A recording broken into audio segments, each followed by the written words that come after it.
Voilà, poulet riche. Boutique bijoux d'or, Mossi, Elengi. Boutique bijoux d'or, Mossi, Elengi. Voilà, poulet riche. Boutique bijoux d'or, Mossi, Elengi.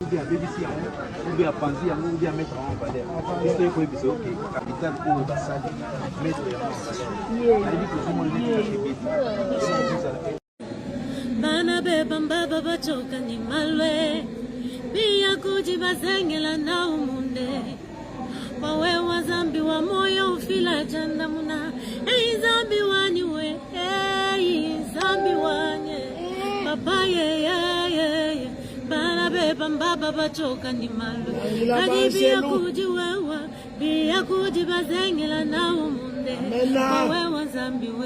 Mawe wa zambi wa moyo ufila janda muna Tudibachoka ni malwe Tudibachoka ni malwe Tudibazenge malwe Tudibazenge la munde Papanga waku kwa chile Papanga waku kwa chile Tudibachoka ni malwe Tudibazenge la munde Mwabana wako la moyo yo Mwega wako la moyo Tutu wako la moyo Saro wako la moyo Mujulu mujimumbone Muluka mwena chanane Muluka mwena chanane Muluka mwena chanane Muti muluma mukwabwe Kabatu babidi bwale Kabatu basatu bwale to Kabatu panai bwale Zamya nywaji boku jamulone Chena kaya wanyweyo Wamulondo wanywe Zambi kedi kapangei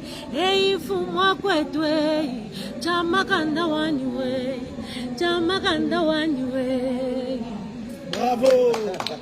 Voilà langue à Banzelou. Alors pastoral merci d'abord ndenge bouti ko accompagner nga une équipe nanga équipe moneno tozana bana bango na obosa na te cameraman na biso na kombo la médite obosa na te Joe. Merci Joe. Et puis Bougas. Tu peux aussi Bougas Bambote. Pasteur. Merci. Tu nous as restitué biso l'ité à Ninozu. Il y a une inauguration, il y a moi Richard. Naisika Toutaki na Cancun. Bon, vraiment, nous pour remercier Zambé et pour remercier Ndekonabiso Marc Tabu pour l'invitation. Na makambu ya malamu oyo ya proposé, ba acte ya malamu ya proposé. En fait, personnellement, j'ai été attiré na eloko oyo na monaki mwana moko moke ya pondu azoleka mwana moko mone Richard. Alors na vivre eloko moko que Marc azaki animé l'esprit moko na éviter ya na éviter bo mwana éthique esprit moko ko mona ke na bota esprit moko mona ke na alors albit na qui fait mon charge avec le peu de moyens qu'il a. Nazaki vraiment touché Marc Tabozu mwana wana accueilli à ça l'appel Batoubaye, les gens Basungiye. Alors on a montré que c'était vraiment touchant.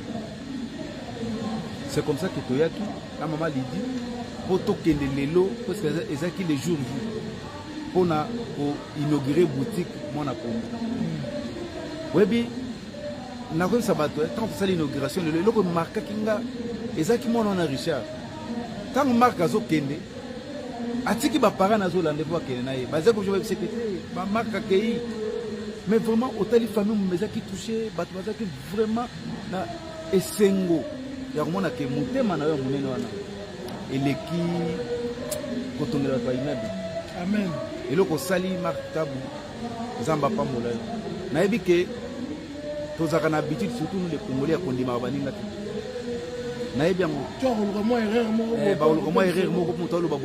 mais ce qui compte c'est acte opposé na moni pour rendre bateau na responsable. On dit en français si tu me donnes du poisson lobi na kolila na kozonga sou na kolila sou nzala mais si tu m'apprends à pêcher ko kita mutu charge zali pour apprendre mutu ndenge ni na ko pêcher yango monaki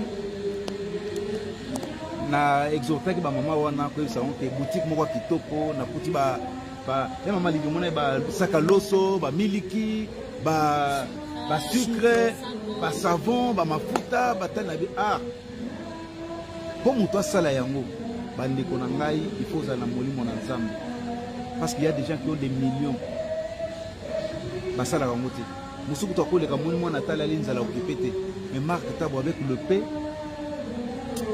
vraiment il est quel est ngami ya mon nzamba pamboloma merci biso tozali wana pour te soutenir toye ko sala ni on est venu pour dans la prière et pour accompagner na makambo kwa malam pour nzambe vraiment apambola a c'était vraiment makasi c'est Marc Tabo. Merci en tout cas. Tous en photo et événement. Boye bango que na respect toujours et à loi. Tu respectes la loi. Place où et tout ça là. Et le Rwanda, tu préfères ba image. Tu garder en côté parce que si quand tout ça là qui en haut, tu le barango te mais belé baza averti ba ebi et si quand il te tourne qui. Alors il s'est toujours que tant que tali en haut, tu meka pour dégager en haut parce que si quand tu sali émission wana et si quand très stratégique. Je ne sais pas ce que vous remarquez. Quand tu sali l'inauguration à boutique, la moni batu baye wana na niveau moko na je ne m'attendais pas que bato roya ndingwana bana ya lokola Richard baye belé otali mawa bazola na Marc Tabo mais ceux qui bino bato bo Hollanda so bo sungi de côté to mbola maboko na epo aza na volonté wana ko salisa a continuer ko salisa maman et papa na moni batu j'étais na habité il y a des gens qui souffrent même tant au bima il y a pas parents bazo pambola zamba pambola c'était vraiment zamba pambola vraiment na sepel makasi on a doloba c'est vrai que image auto salaki ezaki monika ka na pas mon stratégique mais bato baye baké inauguration ezalaki tellement bien webi na telo moko na boso ko bisana ngana lo baké soki ezalaki na volonté parce que le conseil est touché nga makasi j'étais même prêt à bolobaké na singa Richard na biya ko banda ngana tangi soko mais comment gratuité comment gratuité comment moi là pour na baki na bino soka gratuité za quitté yamo merci na mokonzamboka son excellence. Merci mesdames, mesdemoiselles et messieurs et c'est émotion ya mwana wana nenga tikalaki parce que mwana wana zali na posa alanda yo bokende toi tu sais papa Marc ki mwana wana tikali émotionnel alinga alanda yo akende tout ça là vraiment émotion est marqué na makasi marqué voilà. Alors mesdames, bon idée des ali d'abord je vous présente c'est mon pasteur. Ma pasteur jumeau Bazawa pasteur Nanga, ça fait 20 ans. Ata bonga remarque na makamuna ya kirikiri. Ma pasteur Nanga bango ba landanga depuis balembanga te. Ata ba ko marque ba ko ki boy. O marque comme na bana boy. O marque azalaki place boy li ba le kufi. Balembanga ite ba pasteur Nanga. Et les ba fruit ya ba parole na bango ya ba place batambusa ngai. Jean Bosco, na Jean-Claude, na ba maman Nangai, maman Sandra, na maman Libi. En tout cas, et le roi est pesanga Mathéo est pesanga que les lona zana na motema ya koyeba ko kabola et pas babola. Trop ça le frère Blaise Manzambi, il est pas benda nga matoi que il faut ko kaba utile. Ko kaba utile pour que Nzambe akanisa yo. Voilà c'est pourquoi même dans Lubumbashi, j'ai beaucoup aussi aidé les gens maintenant qui sont en moitié. Pour concernant Combo, pourquoi tu as Combo ya mwana ya pondu? Bande konanga. Na moni polémique trop. Pour nani no che mwana pondu? Le bandeko. Et moni ki mwana pondu wana to che na boutique. Yango muke banda ko rappeler mes parents que papa, ils ont pour le lot commerce et comme il y a et matiba et l'équipe et comme il y a milliers de dollars que au Bossana et si kabo utaki na capitale il y a moins de 50 000 francs congolais. Question qui sera bango batu. Ba ba que ceux qui ba meki ko négliger le Koana tala esika bakoki kozonga parce que wana ya mwana pondu. Et de deux, les gens frère administrateur a américain ko justifier pourquoi tu tiens mwana pondu. On peut ça qui deux raisons au to solo qui na bureau pour expliquer bango pourquoi tu tiens mwana pondu. Parce que d'abord il balba qui to Richard enfant béni de Dieu. Oui. Avant de répondre à la question, je vais commencer par me présenter. Voilà. Comme l'exige toute règle de politesse. Ngai comme nanga monsieur Florimond Chizaï, naza responsable à Sermaco. Sermaco c'est une nouvelle entreprise mais qui a déjà œuvré dans la gestion du portefeuille. Donc, tous les aider entreprises, ONG, ça dépendra et activités aux autres là. Si vous avez un problème d'administration, un problème de gestion de votre portefeuille, vous pouvez vous confier à nous. Et nous avons des services que nous fournissons comme ça qui peuvent vous accompagner dans le cadre et à mettre en œuvre vision nayo ou bien projet nayo. Alors, c'est dans ce cadre que nous avons été touchés par l'initiative de M. Marc Tabou. Alors, nous avons voulu apporter notre expertise pour que Vision Oyo et Kende Musika. Alors, c'est comme ça que notre partenariat va consister en ce que nous puissions les aider à construire une architecture administrative de manière à ce que l'action à bango nyonso ezala comptabiliser, ezala gérer, ezala justifiable. Donc et aux allées sous vaille que vaillité, ça ne sera plus en l'air, on ne va plus divaguer. Désormais, on aura un canevas d'action dans cadre et un partenariat entre Société Nabiso et la Fondation Marc Tabou. Donc c'est dans ce cadre que je suis ici. Et pour répondre à la question, nous avons largement discuté autour il y a combo au Bapesi na boutique. Bon, personnellement, on a encouragé qu'il y ait même si bateau belé, bazo mon ango mabe, bazo comprendre pensate. Mais combo ya moi na pondu, c'est d'abord historique. Donc eza elo komoko etikali, c'est toute une histoire où eza derrière. Il y a que mutu soki abeti lisolo moi na pondu. Ils ont édifié, il y a que non. C'est aussi une façon de dire aux gens que destiné à Moutou, Nzambenda Yebakamo. Au cause à l'ozote Kapondu, mais si Nzambe a poni, il y a que Nanzela Nayo Moututela Leka, Moututela Leka, ça ne va pas vraiment dépendre de ce que tu fais, ça dépendra. Il y a Bolingo, Oyo Nzambe Azanango Ponayo. Donc c'est une façon de dire que le nom Mwana Pondu, c'est historique et ça va rester comme ça. Il y a un contenu derrière. Ce contenu va permettre à ce que message est les cas facilement. Message est les cas facilement, de manière à ce que ceux qui mutabeti yango lisolo azala suna ba effort rebelle à rosala te pour s'expliquer tout ça non. Donc voilà un peu na mukuse ceux qui n'a pas compris ça ba détail par rapport à Komboana ya Mwana Pondu. Voilà. Merci. Maman, bete la biso nanu nzembo mosusu na langila ya ba angelu ngana lingaka chiluba po eza langi ya ba angelu, langi ya ba yuda, langi ya oyo balobaka peuple oyo tomonaka kaka na kati ya Congo nulle part ailleurs oyo babengaka peuple okapi kaka na kati ya Congo nde tomonaka bango. Bete la biso susu parce que nzembo wana Richard alingaki yango makasi.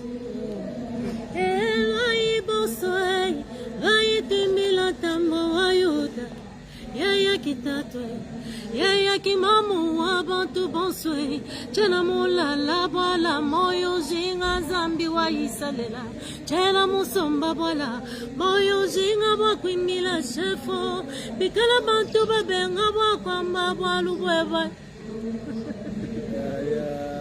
Merci la mission kwatisha ngende sala akwatisha kwingila zambi, moyo wajinge yo. Yes. Moyo wazingi wakwimila zambe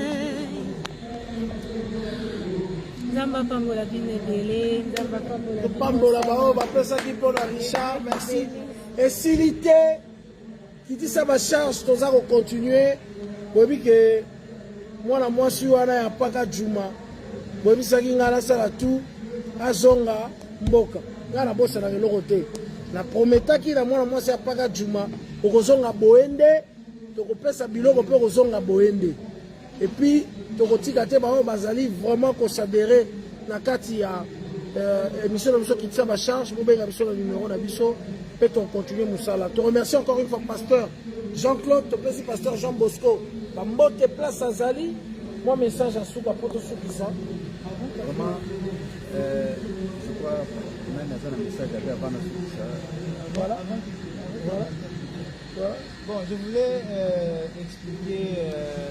Barami lingala kuna ba français, ba Angleterre. On a lingaki na expliquer ba ndeko bazolanda biso parce que par rapport il y a ba question mususu etunamaki mécanisme nini ya suivi o ezali mise en place pour na kolandela ba action nyonso ya fondation o ezobotama parce que biso non seulement tozawana pour na ko aider fondation à mekako tracer caniva na ye mais toza na phase migratoire donc tozo luka to balola eloko oyo initiative oyo ndenge eza na cadre privé na cadre personnel et comme ma fondation donc la démarche nyonso wana nous sommes en train vraiment de nous en charger pour que lobby est à la cadre moko formel avec tous les documents avec un siège tout ça.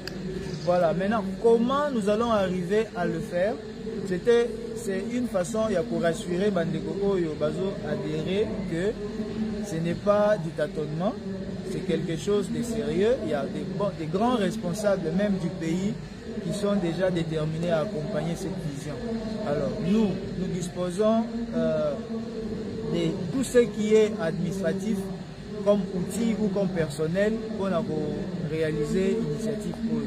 Déjà avec le temps, pour avoir un formulaire d'adhésion, toujours concevoir déjà, il y a que Moutakoki pour remplir en ligne ou bien à Koki pour passer dans le bureau pour que à s'enregistrer. Et ceux qui ont s'enregistré, au moins là que dans le formulaire, information sur les alliés autour d'un pour ça pour que tu identifies yo malamu, tu garder contact na yo. Alors par rapport il y a gestion, il y a fonds, tout ça, il y a opération to bana ko organiser et bana ko zala boye. Chaque année, nous allons commencer à développer une thématique. Il y a que thématique wana et pour cadrer na ba action na biso nyonso ya année wana. Et vous avez un petit projet. Alors projet wana et vous avez un contenu nango. Il y a que na année par exemple to lingi to viser beaucoup plus catégorie telle. Catégorie wana to moni ke baza na problème tel. Ce qui te circonscrire eloko wana bongo tant to roya et pas na bino on ne va plus dire que on a beau aider biso to salabo to sunga en divagation non to koyebisa bino na nous problème o biso to constater na société oyo eza répété et pas ya bato ebele beaucoup de gens en souffrent alors biso comment nous pouvons faire pour que solution ezwama solution wana et aux solution individuelle et vous avez une solution collective de manière à ce qu'un groupe de gens va se retrouver dans Kati pour que esunga bango. Donc, tokozala na ba projet auto banda ko planifier, tokoyeb sabino que projet wana eza poto réaliser ngo mbula mobimba tokozala autant voilà.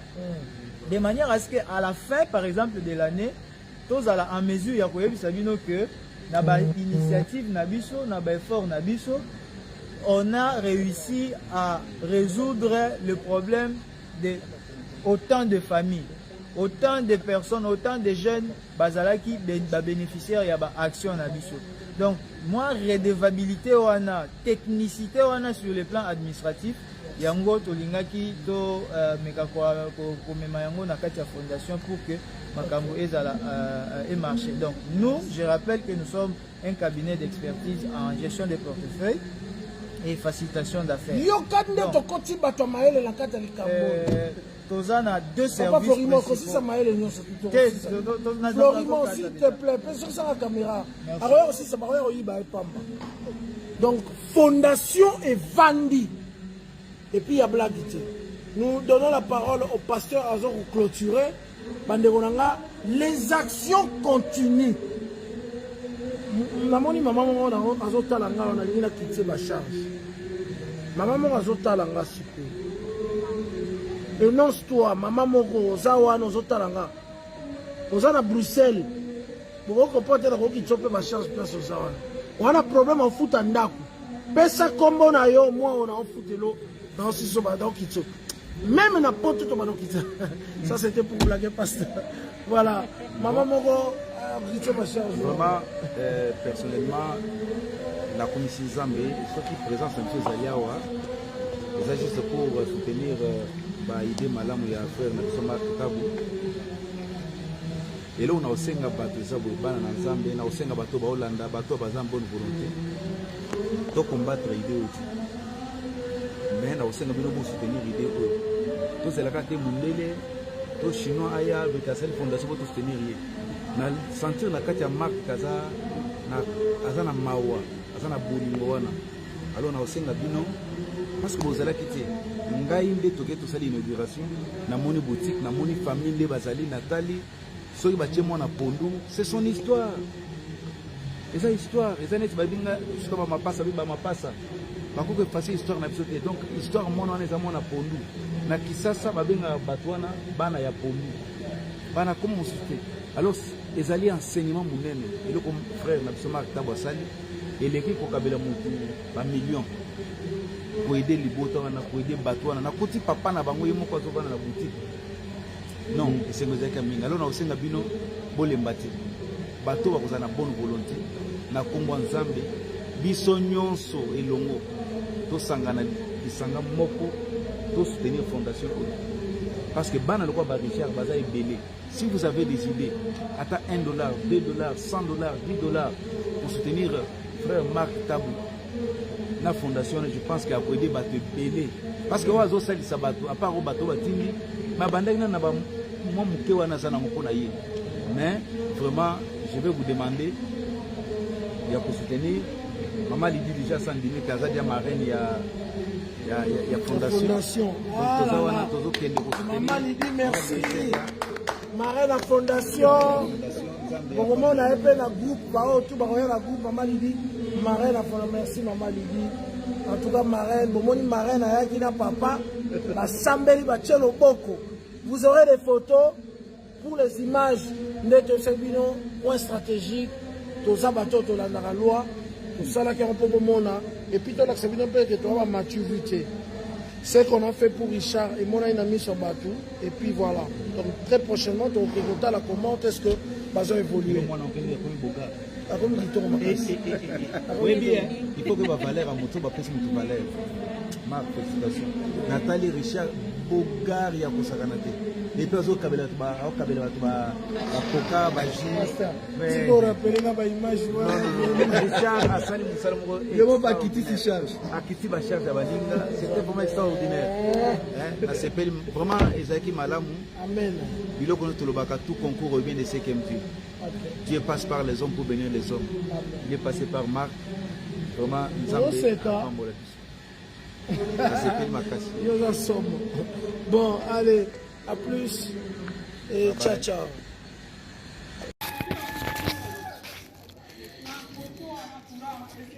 Salut, j'espère que vous allez bien.